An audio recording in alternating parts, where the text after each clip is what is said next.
So ito guys, good news. Si Yorme Isko at si Doc Willie ay parehong pumasok sa top 8 ng latest senatorial survey mula po sa Tangere. Okay? So naglabas po sila ng kanilang latest na survey.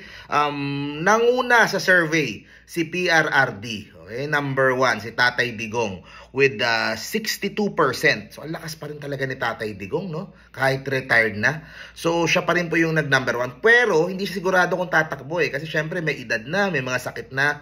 So kung sakaling hindi pa siya tumakbo, ibig sabihin top 3 pa si Yorme Isko, 'di ba? So ang pumangalawa sa kanya with 58% ay si Congressman Erwin Tulfo. Yun, na-meet ko yan nung last month. Napakabait din. And parati ko naman sinusuportahan yung mga Tulfo. So, okay din sa akin si Kong Erwin. Pumangatlo, si Tito Sen with 53%. Okay? So, yan, malakas din yan. Mga sure win yan. Yung itong mga nasa top 5, top 6 na to. Pang-apat, si Yorme Isko with 50%. Okay? So, nakakatuwa.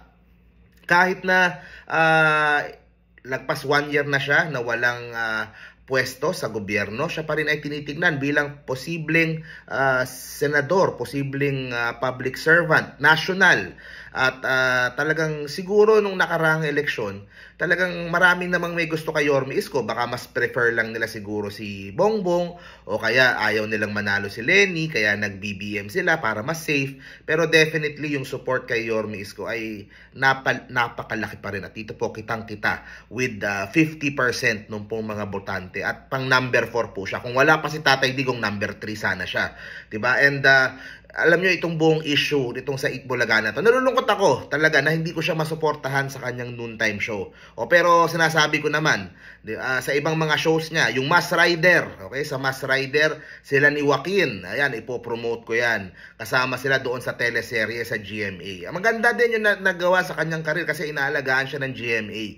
Mas maraming tao ang makakapanood sa kanya, mas makikita siya sa mga probinsya, sa mga sulok-sulok na dati hindi siya masyadong kilala, na naaabot ng GMA. So maganda din naman kay Yorme Isko. Meron lang, syempre dahil buong issue sa Itbulaga, meron talagang mga TVJ fans na baka nainis din sa kanya. Pero pinapaliwanag ko na lang na trabaho yan, hiwalay naman yan sa pagiging public servant at hindi mo naman makakaila yung ganda na ginawa ni Yorme Isko sa Maynila. Lalo na tapos na actually yung Rosauro, yung Manila Science, yung mga eskwelahan, di ba? Pati yung sa Sampaloc, yung Albert, di ba? At yung mga ibang mga residential patapos na din. So lalo pang tataas yan si Yorme Isko. Kayang-kaya niya siguro mag top 3 sa susunod na eleksyon, sana. Okay, kung mag-decide siyang tumakbo. So hindi pa tayo sure yun, baka nag-enjoy na siya mag-artista, magtuloy-tuloy siya. So tingnan po natin. Number 5 with 49% si Senadora Amy Marcos. So basta mga halos re-electionist yung kasama. Napakasikip ng senatorial battle ngayon kasi ang daming re-electionist. So pasok si Senadora Amy, number 5. Number 6 si Senator Bongo. Syempre dala-dala ni Tatay Digong yan with 48% yung kanyang Malasakit Center. Maganda din naman yun, yung mga nagawa niya gano'n. And yun nga, of course, yung Duterte Magic, nandyan pa rin yan. Dala-dala talaga sila. Number 7 si Manny Pacquiao with 44%. Paano pag lumaban pa ng Olympics si Manny? So po, malakas din sa pumosisyon sa senatorial itong si Manny. Number 8, dito ako natutuwa, si Doc Willie Ong, number 8 sa Tangere Senatorial Survey. Sana naman yung 2025 yan na po yung taon kung siya ay magiging mapagbibigyan ng taong bayan at maging senador. Siyempre, curious din ako kung gusto ba niyang tumakbo pa. Siyempre, nakakapagod mangampanya kung kanino ba siya sasama. Alam natin si Doc Willie, hindi yan tumatanggap ng mga campaign mula corporate sponsors. Hindi yan tumatanggap. Talagang kaya sana makasabay siya sa grupo na pwede siyang tulungan, 'di ba? Na mas maikot yung buong bansa at makapagkampanya sa buong bansa. Malaking exposure din naman yung huling eleksyon. Sana nga 2025 na.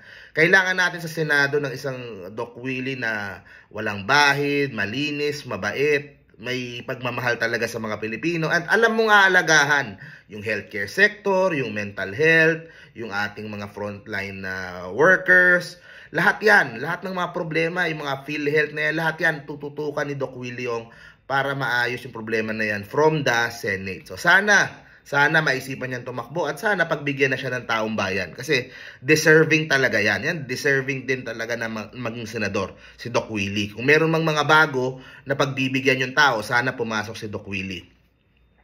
Number 9, si re-electionist, si Senator Pia Cayetano. Malakas din yan.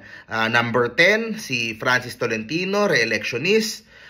Number 11, Bato de la Rosa. So magkakasama yan sa PDP, si Tol, si Bato, si Bongo. So sama-sama sila kay Tatay Digong.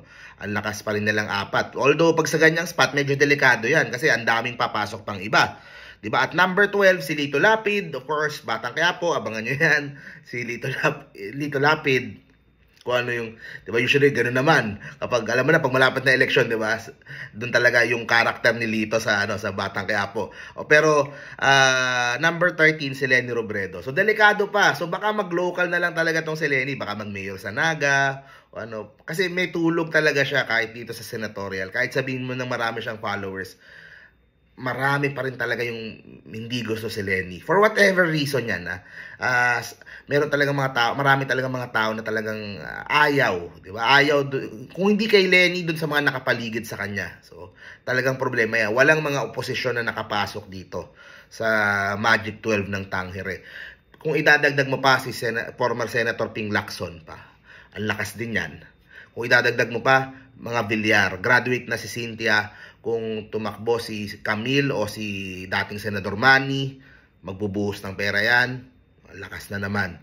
So yan po yung mga napakasikip At tapos marami pang mga bagong gustong magsenador. Diba? Romualdez, narinig mo, yung asawa. Marami, ang daming, tapos yung mga cabinet, sila Abalos, ang daming mga posibleng tumakbo. Di ko alam kung may tatakbo kila sa mag-asawang Richard Gomez o si Lucy. Napakasikip po ng ating magiging laban para sa senatorial sa 2025. So abangan po natin kasi that would play a huge part kung sino yung mga maglalaban-laban sa 2028. Okay? So pag nanalo ka senatorial, nating tulus ka sa 2028. Kaya napakalaking factor po niyan. So abangan po natin. Ako masaya ako, si Yorme Isko number 4 pa rin kahit matagal na wala na sa showbiz. Kailangan natin ng isang leader katulad ni Yorme sa Senado para yung mga ginawa sa Maynila, mas maipush, maikalat sa bansa. Hindi man tayo nagtagumpay nung huling eleksyon, sana kahit sa Senado man lang maipush natin yun. So, yun guys. Thank you very much po. See you po sa next video po natin. God first parati guys. Bye-bye.